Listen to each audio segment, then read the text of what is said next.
Hey guys, I am Satyam from the Techie Friends and this is part 6 of Bootstrap tutorial. इस tutorial में हम grade system के कुछ और examples को करेंगे तो चलिए स्टार्ट करते हैं। फ्रेंड्स, लास्ट वीडियो ट्यूटोरियल में हमने देखा था कि एक हमने कंटेनर बनाया था जिसके अंदर एक रो हमने बनाया था, उसके अंदर हमने कॉलम को 3 पार्ट्स में डिवाइड किया था और उसकी जो साइज थी वो 4 की थी और जिसका उसका जो आउटपुट था वो कुछ इस तरीके से था। फ्रेंड्स, लास्ट वीडियो में हमने जो ग्रिड सिस्टम के बारे में डिस्कस किया था वो मीडियम डिवाइस के लिए हमने डिस्कस किया था। यानी कि जब हम इसे जब आप इसे मीडियम डिवाइस पे ओपन करेंगे तो जो आपका जो भी डेटा रहेगा वो इस तरीके से दिखाई देगा, यानी कि वो एक ही रो में रहेगा। चलिए मैं पहले आपको इसे मिनिमाइज करके दिखाता हूँ। देखिए, ये मीडियम डिवाइस से स्मॉल डिवाइस पे आने के बाद ये क्या हो रहा है कि ये रैप हो जा रहा है। ठीक है, अगर मैं इसे फिर से मीडियम डिवाइस की तरफ ले जाता हूँ तो ये फिर से एक रो में आ गया। फ्रेंड्स, अगर आप चाहते हैं कि जो आपका ये जो डेटा है पूरा का पूरा ये एक ही रो में रहे, चाहे वो मीडियम डिवाइस है, चाहे वो स्मॉल डिवाइस है, चाहे वो एक्स्ट्रा स्मॉल डिवाइस रहे, तो उसके लिए आपको क्या करना है, चलिए मैं आपको बताता हूँ। सबसे पहले देखिए, मैं एक काम करता हूँ कि यहाँ पे जो आपने साइज़ देख रहे हैं आप, ये जो मीडियम डिवाइस के लिए है, यानी कि हम मीडियम डिवाइस पे हमने इसे 4 के पार्ट्स में डिवाइड किया था। तो आपको कुछ नहीं करना है, यहाँ पे एक क्लास आप और ऐड कर दीजिए, कॉल। आपको जिस भी डिवाइस के लिए काम करना है, फॉर एग्ज़ाम्पल अगर मैं चाहता हूँ कि जो पहले चलिए मैं आपको करके बताता हूँ, करके दिखाता हूँ, तो उसके बाद आपको मैं समझाता हूँ तो आपको अच्छे से समझ में आएगा। और ये मीडियम डिवाइस के लिए एमडी हम यूज़ करते हैं और स्मॉल डिवाइस के लिए एसएम, उस पे भी मैं 4 देता हूँ। देन एक्स्ट्रा स्मॉल डिवाइस के लिए आप एक्सेस यूज़ करेंगे और उस पे भी आप 4 देंगे। तो मैं सबसे पहले इसको कॉपी कर लेता हूँ यहाँ से और यहाँ पे पेस्ट कर देता हूँ। और फ्रेंड्स, मैं इसको और अच्छे से समझाने के लिए मैं यहाँ से इन सारी चीज़ों को मैं हटा देता हूँ और इसकी जगह पे मैं कुछ टेक्स्ट डाल देता हूँ। टेक्स्ट मैंने पहले से कॉपी करके रखा है, तो मैं इसे यहाँ से कॉपी करता हूँ और यहाँ पे लाके इसे पेस्ट कर देता हूँ।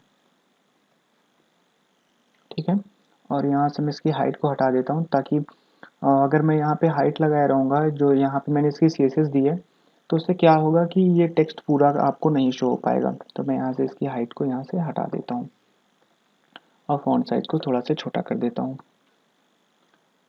अब मैं इसे सेव करता हूँ और फिर से मैं ब्राउज़र पे जाता हूँ और इसे रिफ्रेश करता हूँ, तो आप देखिएगा।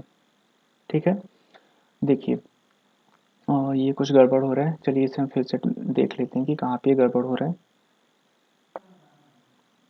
हाँ, तो इसके बीच में मैंने स्पेस नहीं दिया है। मैं क्या करता हूँ, इसके बीच में एक स्पेस दे रहा हूँ। ये क्या कर रहा है, यहाँ पे इसको 4TTF को एक क्लास मान ले रहा है, तो मैं इसके बीच में एक स्पेस देता हूँ। फिर से मैं इसे सेव करता हूँ और ब्राउज़र पे जाता हूँ और मैं इसे यहाँ से रिफ्रेश करता हूँ।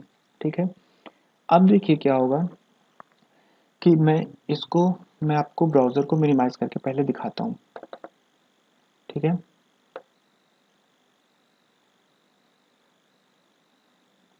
अभी देखिए ये क्या हो रहा है कि हम एकदम से स्मॉल डिवाइस और मीडियम डिवाइस, हम चाहे जिस भी डिवाइस पे जा रहे हैं, ये जितने भी हमारे कॉलम्स थे ये रैप नहीं हो रहे हैं। यानी कि सारे के सारे क्या हो रहे हैं कि एक ही लाइन में आ रहे हैं, एक ही रो में आ रहे हैं। और पहले क्या होता होता था कि हम जब भी इस चीज़ को जब हमने इसको सिर्फ मीडियम डिवाइस के लिए बनाया हुआ था, यानी जब हमने सिर्फ इस क्लास को यूज़ किया था मीडियम डिवाइस के लिए, तो ये सिर्फ मीडियम डिवाइस पे ही एक रो में आ रहा था। हमने क्या किया कि इसको हमने स्मॉल डिवाइस पे और एक्स्ट्रा स्मॉल डिवाइस सारी चीज़ों पे हमने इसको 4 के पार्ट्स में डिवाइड कर दिया। हम यानी कि अब हम ये चाहते हैं कि जो हमारा डेटा हो वो रैप ना हो, रैप होके दूसरी लाइन में ना आए। ठीक है, तो मैं आपको डेवलपर टूल ऑन करके दिखा देता हूँ। देखिए, अब इसे मैं, आप ऊपर साइज देखिएगा।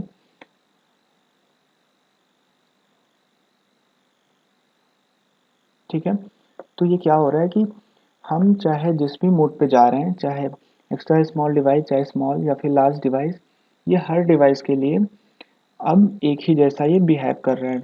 तो फ्रेंड्स, यहाँ पे ये था कि अगर आप चाहते हैं कि अपने जो भी आपका डेटा हो वो जो आपकी वेबसाइट हो वो हर डिवाइस पे सेम तरीके से ओपन हो, तो आप यहाँ पे अपने ज़रूरत के हिसाब से इस क्लास को यहाँ पे डिफ़ाइन कर सकते हैं। हालाँकि मैंने एक्स्ट्रा लार्ज डिवाइस के लिए यहाँ पे क्लास नहीं दी है। तो फ्रेंड्स, हमने लास्ट टाइम पढ़ा था कि हम जो हमारा कॉलम्स होता है उसको हम 12 पार्ट्स में डिवाइड कर सकते हैं। जैसा कि फॉर एग्ज़ाम्पल अगर मान लीजिए कि मैं इसे 4 की जगह 5 कर देता हूँ, तो मैं आपको डिफ़रेंस दिखाता हूँ क्या होगा। ठीक है? अब मैंने इसे सेव कर दिया, उसके बाद मैं ब्राउज़र पे जाता हूँ और इसे मैं रिफ्रेश करता हूँ, तो आप देखिएगा। ठीक है? इसने क्या किया, हमने देखिए हमने पढ़ा था कि जो इसकी साइज़ होती है, यानी जो कॉलम की साइज़ को हम डिवाइड कर सकते हैं वो 12 पार्ट्स में डिवाइड कर सकते हैं। और यहाँ पे हमने क्या किया, हमने जो लास्ट वाला कॉलम था उसकी साइज़ हमने 5 दे दी, यानी 5 और ये 4 4 हो गया, 8 5 13 हो गया, जो कि 12 से ज़्यादा हो गया। इसलिए इसने इसको नेक्स्ट लाइन में मूव कर दिया है। तो अगर आप चाहते हैं कि ये जो आपका डेटा है, ये जो ये वाला आपका कॉलम है, ये पूरा यहाँ तक आए या फिर ये पूरी पूरी की पूरी जो आपका कंटेनर है उसकी साइज़ ले लें, तो आप इस 5 की जगह इसको 12 कर दीजिए। इसको मैं रिप्लेस कर देता हूँ 12 से, रिप्लेस ऑल, क्लोज़। देन उसके बाद मैं सेव करता हूँ और ब्राउज़र पे जाता हूँ, फिर मैं इसे रिफ्रेश करता हूँ। ठीक है? तो इस तरीके से अलग-अलग तरीके से आप अपने अकॉर्डिंग आप इसे यहाँ पे इन सारी चीज़ों को एडजस्ट करके देख सकते हैं। तो फ्रेंड्स, ये था ग्रेड सिस्टम के कुछ छोटे-छोटे और एग्ज़ाम्पल्स के बारे में हमने इसमें किया। नेक्स्ट वीडियो ट्यूटोरियल में हम रो और कॉलम को नेस्टेड फॉर्म में करके देखेंगे। तो फ्रेंड्स, अगर आपके मन में कोई भी क्वेश्चन या फिर डाउट है तो प्लीज़ आप उसे कमेंट कीजिए और मेरे चैनल को सब्सक्राइब कीजिए ताकि आपको मेरे आने वाले वीडियोज़ के बारे में अपडेट मिलती रहे। Thank you so much guys for watching. Have a great time. Bye bye.